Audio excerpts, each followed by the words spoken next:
सूरज भैया, जल्दी चलो, आपकी दादी गिर गई हैं और उन्हें चोट भी लग गई है। दादी दादी क्या हुआ आपको? आप कैसे गिर गई दादी? कुछ नहीं बेटा, बस जरा सा पैर फिसल गया और मैं गिर गई। दादी, मैंने कितनी बार कहा है आपसे कि आप काम मत करो, आप काम मत करो, फिर भी आप मेरी एक नहीं सुनती हो। चलो दादी, घर चलो।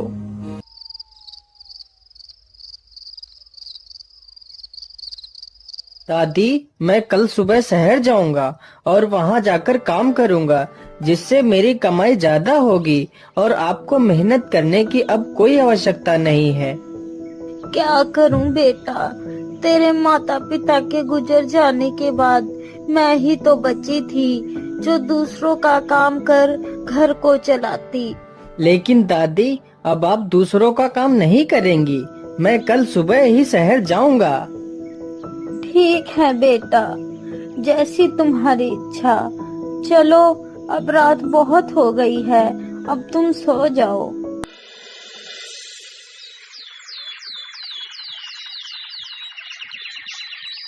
अच्छा दादी, मैं चलता हूँ। तुम अपना ख्याल रखना। मैं जल्दी ही वापस आ जाऊंगा। ठीक है बेटा, तुम रास्ते में खाना खा लेना।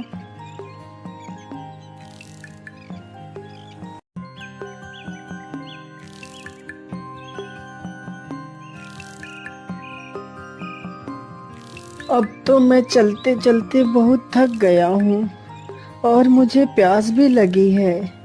चलो, कहीं पर आगे पानी मिले तो वहीं पर खाना खा लूँगा। अरे, वहाँ पर तो एक नदी है। चलो, यहीं पर खाना खा लेता हूँ।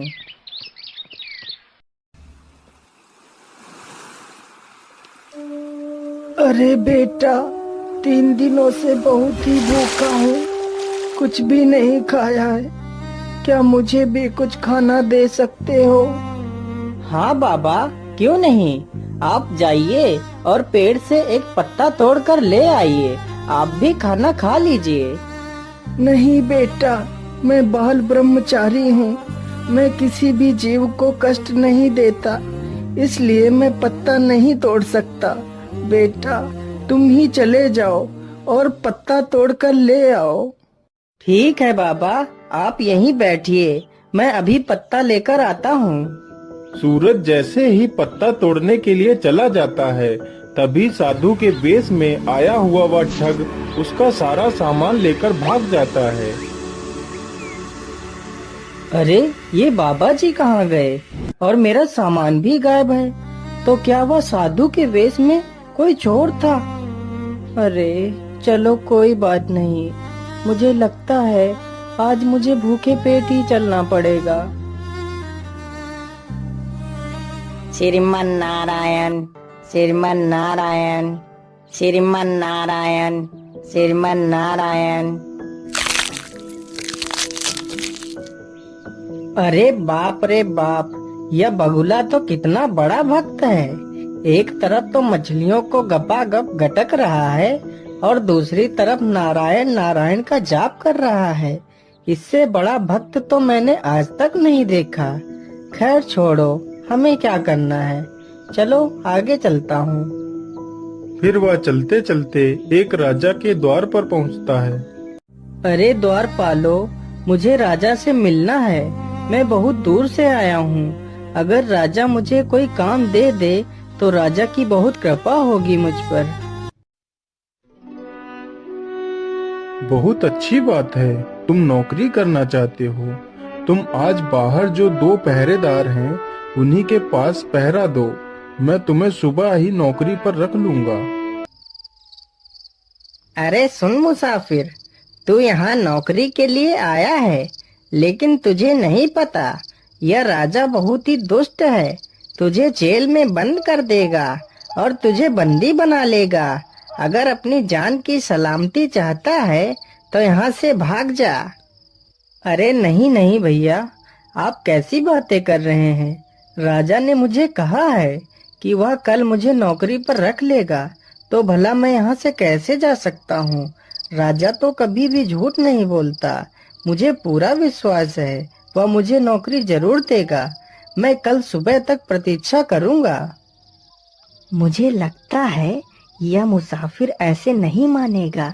चलो इसे मार कर कुएं में फेंक देते हैं। फिर दोनों पहरेदार उसे डंडे से पीट पीट कर कुएं में फेंक देते हैं, लेकिन सूरज कुएं के अंदर ही लटका रहता है।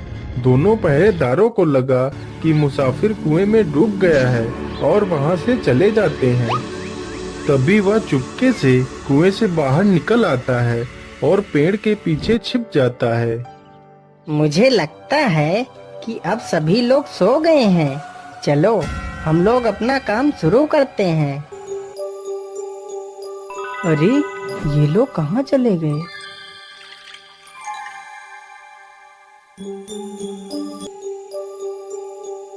महारानी जी, आज मैं आपसे कुछ पूछना चाहता हूँ। पूछिए स्वामी, आप क्या पूछना चाहते हैं?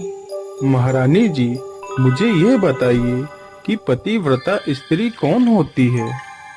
पतिव्रता स्त्री वो होती है जो किसी गैर पुरुष को देखती तक नहीं। अरे जल्दी करो बल्लू, नहीं तो किसी ने हमें देख लिया तो हमारी खैर नहीं।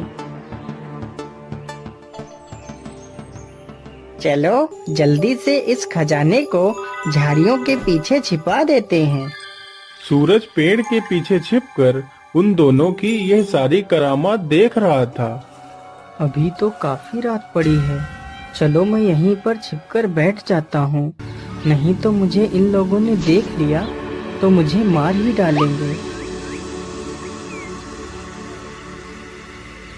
अरे ये क्या, ये महारानी जी इतना सज धज कर इतनी रात में कहाँ जा रही हैं? मुझे पता लगाना ही चाहिए।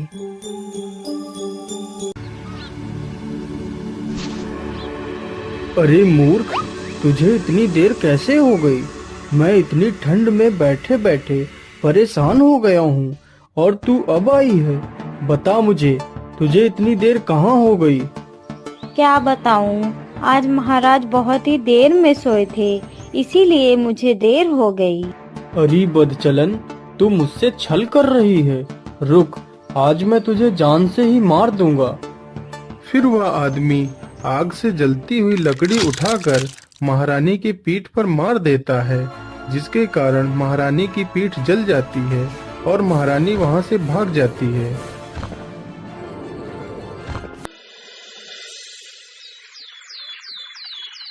सैनिकों, जाओ और ढूंढो किसकी इतनी हिम्मत हो गई कि वह राजा के घर में चोरी करे। अरे पता नहीं किसने राजा के घर में चोरी कर ली। अरे इधर तो देखो जरा, यहाँ पर कोई पड़ा हुआ है। मुझे लगता है कि यही चोर है। अरे उठ उठ, अरे चल, तुझे राजा ने बुलाया है। अरे उठ। अरे तू तो वही है ना जो कल हमारे महल में नौकरी के लिए आया था और तूने रात भर में चोरी भी कर ली। सैनिकों, इसे मृत्यु दंड दे दिया जाए।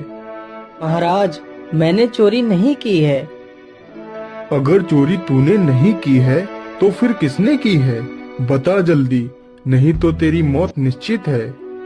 महाराज, आप मेरी बातों को ध्यान से सुनिए और समझने की कोशिश करिए। पत्ता न तोड़े ब्रह्मचारी, नारायण नारायण रटे जिनकी चोंच भारी, और द्वार खड़े सब माल लूटे, गैर मर्द का न देखे पतिव्रता नारी। अरे ये क्या कह रहा है?